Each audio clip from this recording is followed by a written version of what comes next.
Welcome to ArieVive Studios talk show and podcast hosted by Victory Lyric. Get ready to be inspired to be all you were called and created to be. Join us as we showcase nationwide artisans and their unique stories.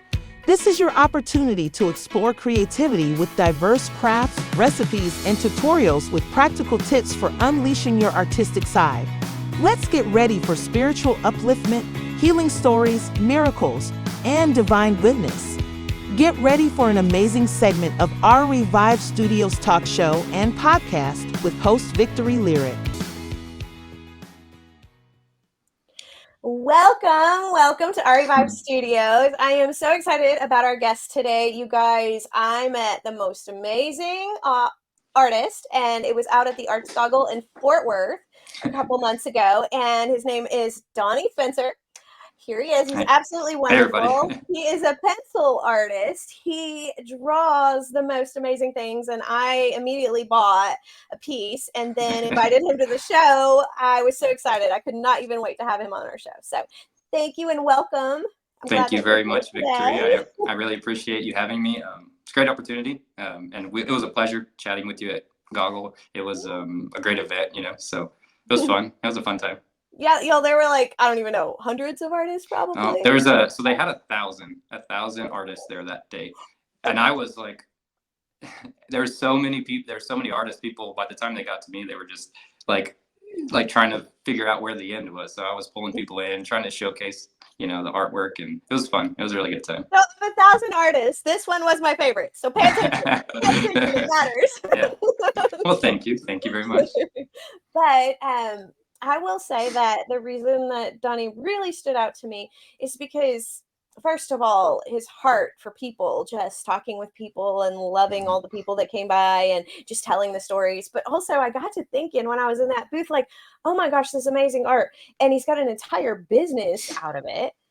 Donny is now full-time as an artist. By the grace of God. Yeah, by the grace of God, and going to shows and whatnot.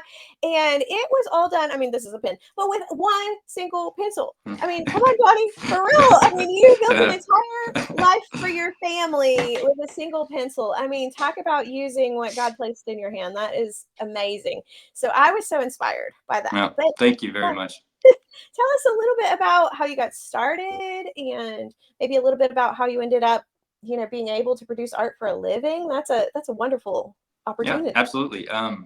Well, it kind of started, so I've drawn my whole life. I've been, when I was a kid, we would draw, me and one of my best friends would draw Ninja Turtles, stick figures, we'd do cartoons. He was the creative one. So I like to do things that I saw in life, but he would come up with the most brilliant ideas. He was the first one to make little comic strips, and he would draw these little stick figures and then flip through and it'd be a little comic, and I always thought, we were 5 and 6 years old, it was brilliant. But so, it's just kind of started from there, and I've drawn consistently since then, on and off, as most people do with our hobbies. We kind of tend to, have moments where we're all into it and then times where you're busy with other things in life. So I did that pretty much all the way through college.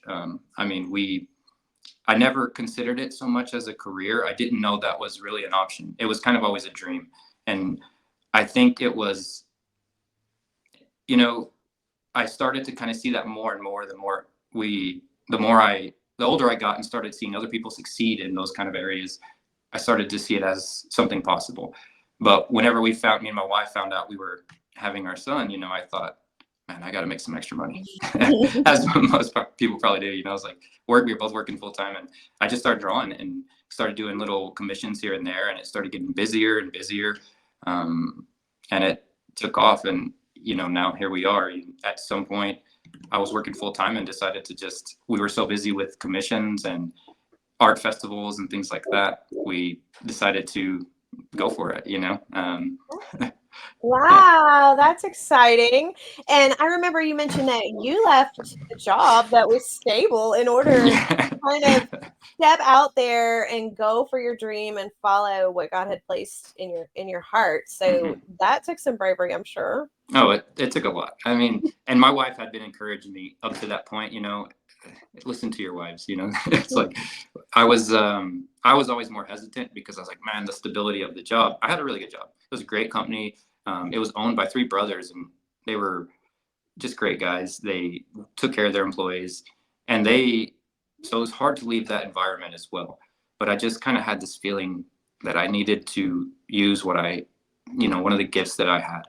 And the more and more we thought about it, I kind of went on, and it was one of those situations where we found out then we were having a daughter, and she came to meet us 2 months early. And so Mm. it was one of those difficult times because it's such a blessing, but she was in NICU for 2 months. And that became one of the more difficult times as you're staying at the hospital every other night. Me and my wife were switching nights because we just felt like we needed to be there. And that was a difficult time, but I feel whenever you go through those difficult times, it's not like everything's going to go smooth sailing, but God's hand is in there with you. And so I really feel like from that gave me a little bit more of that push. Like, just sometimes you just need to go for things in life. That time during the watching, my daughter in NICU, I really felt that that was probably the more stressful times of my life, and also combined with one of the biggest blessings. And after that, it just felt that gave me the courage. Hey, if we can get through this, just go for it. Because life is, I mean, it's about taking risks sometimes, calculated risks, I think. And then obviously sometimes God will just say, hey, take a leap of faith. Okay. And so, So you said something that stood out to me. mhm, You were like, if we can get through this, we can get through basically anything. And I mhm, think that it's really important that I know in Bible times, the Lord would have them like set up an altar or a place of mhm, remembrance, or a day of absolutely. remembrance even. Hmm. I think it's so important that we do have remembrance of those things and those times, those things that we hold on to that are precious to us. Like, if I got through that, I can get through these other things. Absolutely. I did a Food Network cake challenge, and it was a really like stressful, rough thing, and the time period was really stressful and rough. And we went to Colorado, and we stopped at this place, and I bought these little glass, like hand blown glass pieces that are a necklace, and I still Hmm. have them. And on days when things are really hard, I'll put on that necklace and be like, if I can get through that, I can get through That's anything. awesome. And that's exactly right. And God told us to remember those things. He kept telling Israel in the Old Testament to remember coming out of Egypt, to remember, and that's where there were festivals and the things. I can't claim to know all of the details about those specifics, but I know that that's important to God. I know that we should remember the victories, remember the hard times that He pulled us through. That way we have that courage to go forward. I think a lot of people, it's easy to get caught up and forget those things because we live a busy lifestyle. Mhm. I also think that's important to slow down and take stock of those things, remember them, write them down, read them, just like you have that little thing to remind you of those times. And Mhm. that's very important. I, I agree. I do I that all the think time now. we joked about like how I have a little notebook by my bed, and Mhm. I write things down at the end of the day, like amazing things that God did. And at the end of the show, there's going to be a third segment that is about amazing things God did for you. So that'll be fun. Yeah. But to remember those things, I write them down, at the end of the day. Or we talked about like, you could put them in a jar and read Hmm. them at the end of the year, or something like that. But yeah, there's some fun, creative ways to go about it. Maybe you even have some of those drawings remind you of certain times. Absolutely, I I do. bet they Absolutely. do. There's this really cool drawing. Maybe I'll send this picture to you. When I was in the hospital with my daughter, my son that whole time was so good, because it was so chaotic for him, and we were switching nights. So he had his dad there one night, his mom there, and it Mhm. was just so chaotic for him. But he handled it so well. I would come home, and we would just, me and him would we watched I don't know, it became a thing. We watched this show about tornadoes, these tornado chasers, and he loved it. It was the most random thing. But I drew this picture of him running. That I got this picture of him running at a park, and I put a little shield on his arm, and it was just like he was there like protecting his sister, you know. And every time I see that one, I like it's a special piece for me. Oh, I And love so yeah, it. yeah. That's so great. Well, I'm going to show a little piece of Donny's art here that's on my mantle, and then we'll go maybe into that next segment where he will teach us a little something. Absolutely. And this one is the hummingbird. The hummingbird, I I love am that in piece. love with this. It's just so delicate and Mm-hmm. fragile and beautiful. But was there something specific on your heart for that one? You know, it's just hummingbird. I love birds, and so you end up seeing them all over the place. And so every time I get a chance to draw them or add them into my drawings, I would love to. I mean, because they represent different things to different people. But I always see it as, I mean, they add song to the environment around you. It's you go outside and you hear their chirps and their songs, and it's just a beautiful thing, you know. And then their flashes of like just flying around the sky. I mean, you always can appreciate that. So yeah, there's something about the fragility, like them being so fragile, makes them so powerful. I love it. Absolutely. Well, okay, I'm really excited about our next segment, and you're going to teach us a few things and give us a tutorial. So let's go ahead and get to that part. And welcome to our Artisan Point of View. What we are seeing here is an amazing time-lapse video of Donny in process of his artwork.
Here we are at Victory Point of View.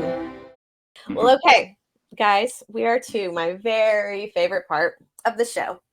And that is our victory point of view, the you would not believe story. And Donny has a really good one for us. I do have a good one. I can't wait for him to share. Okay.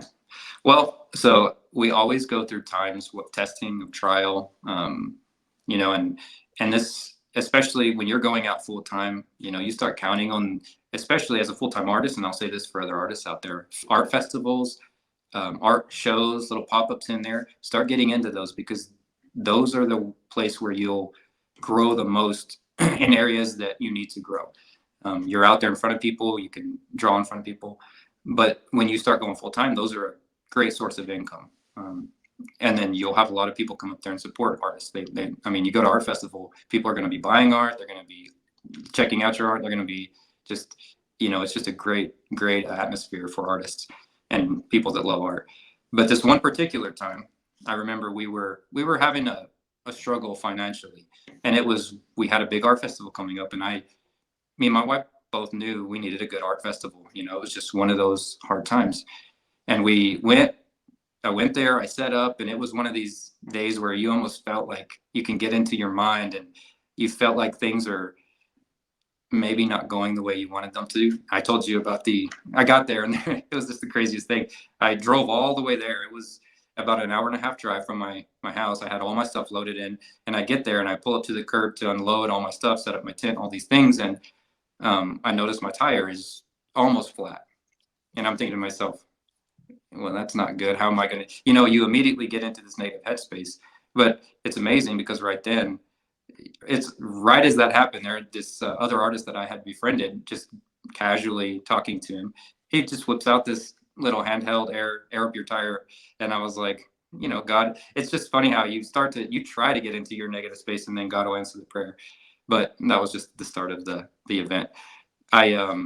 After we set up that day, it was a really slow day actually. And for the events, we really need them to be kind of fast. And I mean, not fast, you need them to be productive. You need to sell, you need to meet a lot of people, and there wasn't a lot of people there. It was kind of combined with another event during that particular weekend. So I was, all the artists were kind of concerned about that.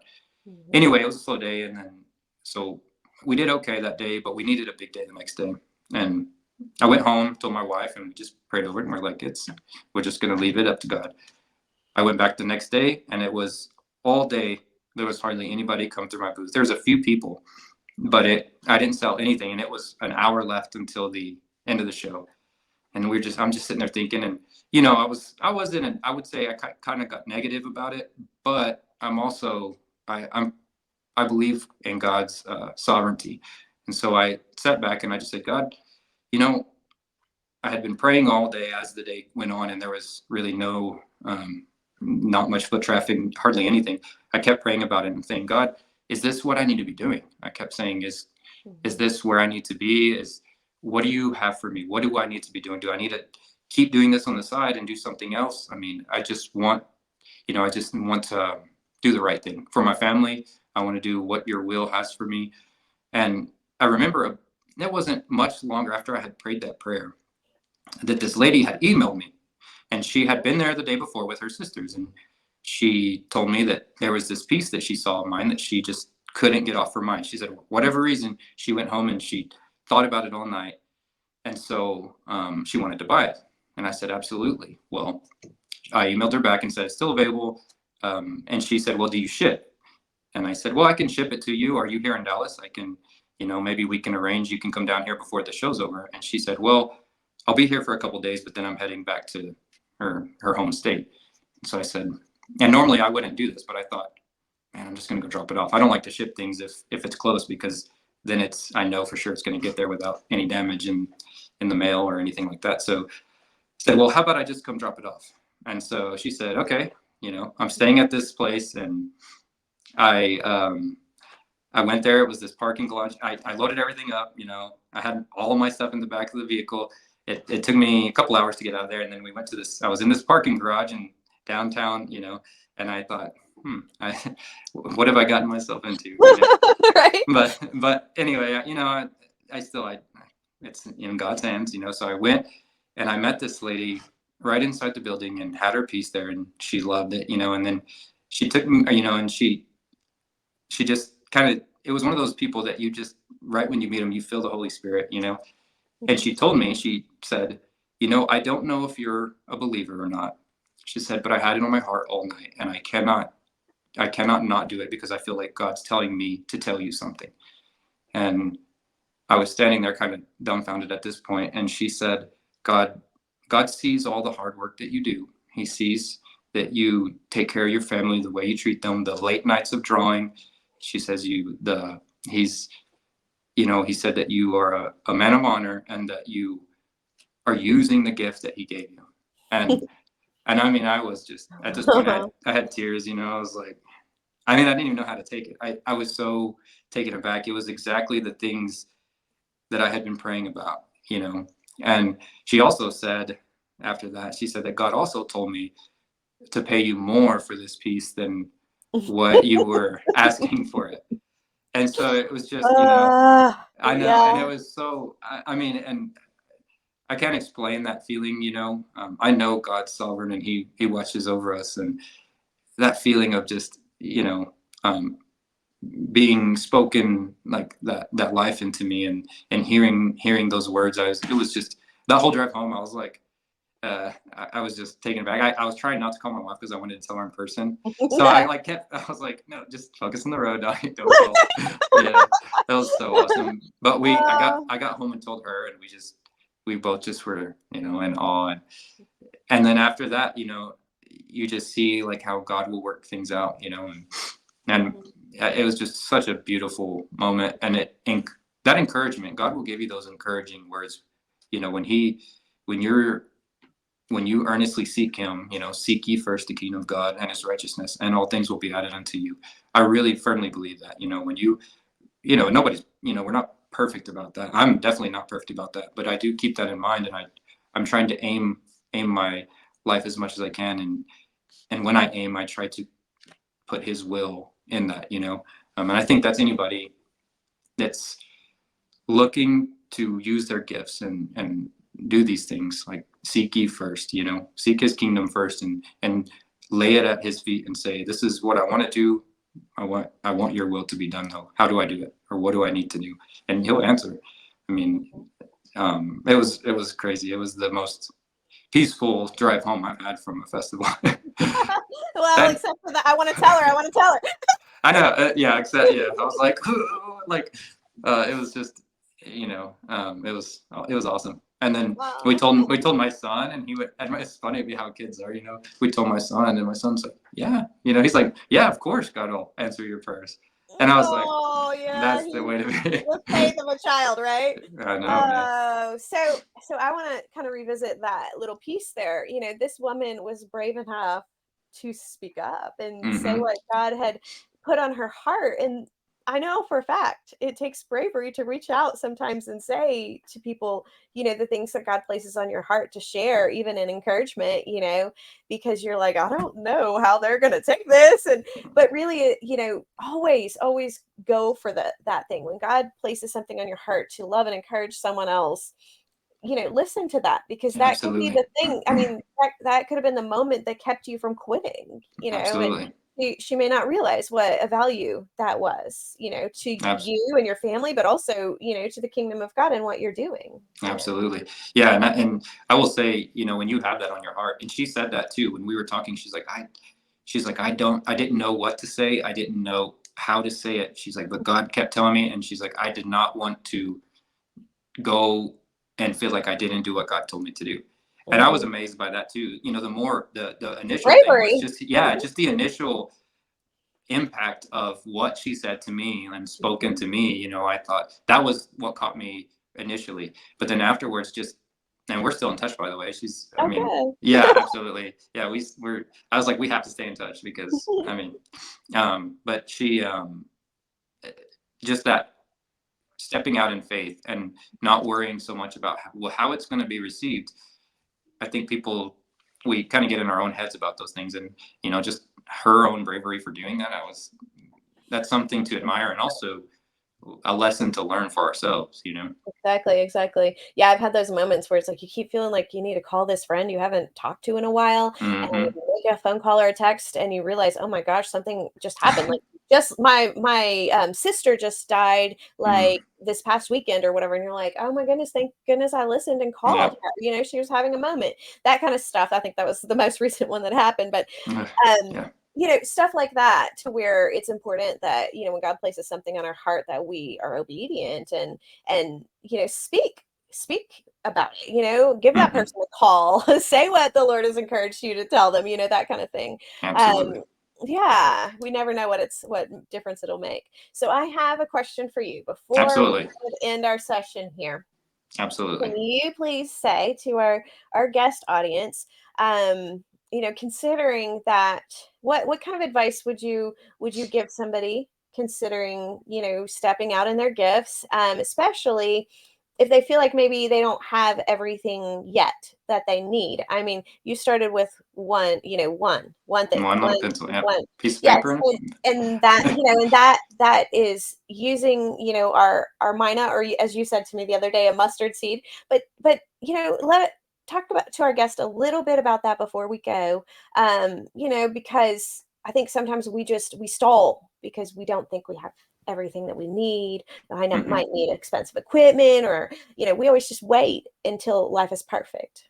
Yeah. And that's something you can start anywhere you're at, you know, and that's something that I my wife encouraged me to do, I did small art shows. I started with whatever I had, whatever was available. You could do a few. So if you have, I would say if you want to start these things, find out whatever your craft is, find out little areas where you can start to showcase it and start to learn. You can learn about, I would go to the Chamber of Commerce and just see whatever little festivals are coming up. And if you have, let's say you're a painter or a pencil artist or anything, and just set up a little booth, and you could go down the street and set up a little booth, at any of the local shops. Love to have little artists come set up. So I would just encourage you to start somewhere, start somewhere, and just keep doing it and gaining experience and talk to people. And just, I wouldn't hesitate. That's kind of the thing, is when you're indecisive about things, which I was for a while, you start thinking everything needs to be perfect. No, it doesn't have to be. You just step out in faith and then learn as you go, and keep going, keep moving forward on it. It's amazing how many doors will open and what paths will lead you where. It's just like taking a step. I mean, I've heard it preached that when the Israelites, the Lord parted the Red Sea, but they took a step in, and then it kept parting, Mm-hmm. And so I love that analogy, because it does feel that way as I've stepped into various streams, that each step I take in faith, I might not be able to see the path fully in front of me. It may feel dark, but if I keep taking one more step, another door opens, and it becomes more clear. Absolutely. Yeah. And you remember your northern star. So the Israelites, when they were going through the sea, they could have looked at the walls of water next to them, the raging sea. And that's kind of what we do sometimes, is we start to look behind us or around us, and you get intimidated by what is coming. But if you keep your sights on the northern star, keep your sights on God, and keep moving forward, then you're going to be led the right direction, and yeah, absolutely. I love it. I agree. Well, you guys, what I have learned from Donny is this: that we definitely do not have an excuse, because I don't know about y'all, but I think most people have a cell phone. And what in the world kind of possibilities are even on a cell phone? If he can make a whole business with a pencil, y'all, then, take what's in your hand, what God placed in your hand and in your heart, and, step out there, be brave, and go for those things that God called and created you to do and be. We have no excuse. Donny did it with a pencil. I did. And just keep going. You'll find the way, right? You'll find the way. Exactly. If you have where there's a will, there's a way, and that is a very true. So I agree with that. Well, thank you so much for being here with us today. I have absolutely loved getting to know you and seeing all of your art pieces and whatnot. But can you tell everyone where they might be able to locate you and your art? And absolutely. Then we'll also put that in our description. Okay, sounds great. Yeah, you can. My website is DonnySpencerArt.com. Just spelled how it is there on the screen. And then, my Instagram is probably my most updated social media. So, Donny Spencer Art is the tag. So, that's pretty much it. You can go to, I have a TikTok. I try to update that, but it's just for fun. That's mostly for fun, just to show off some drawing videos and things like that. So awesome. You can follow me in all those. Yeah. Yeah. And they can purchase art on there as well. Yeah, on my website, I have a shop, so you could go in there. If you see a piece you like, I have all the prints available, and some of my large originals are on there as well. And then I do commissions, so you can look at some of that information and see if that's something that you would like. Yeah, absolutely. Wonderful. Well, y'all definitely go check it out, and the link will also be on our website as well at ArieViveStudios.com, so that you can find Donny and see all the detail in his artwork that it's kind of hard to see on the screen. I want you guys to be able to see how detailed and tiny these details are. So anyway, under a magnifying glass. A lot of patience from me, and I will also say a lot of patience from my wife to get through some of those big pieces. Yeah. So grateful to have you, and thank you very much for all of our guests that have tuned in and got to meet our wonderful artist. And we say God bless and have a great week. We'll see you next week. Thanks for tuning in to the ArieVive Studios talk show and podcast hosted by Victory Lyric. It's our goal to inspire you to be all you were called and created to be. Join us next week as we showcase nationwide artisans and their unique stories. It's your opportunity to explore creativity with diverse crafts, recipes, and tutorials with practical tips for unleashing your artistic side. So until next week, God bless from your friends at the ArieVive Studios Talk Show and Podcast and your host, Victory Lyric.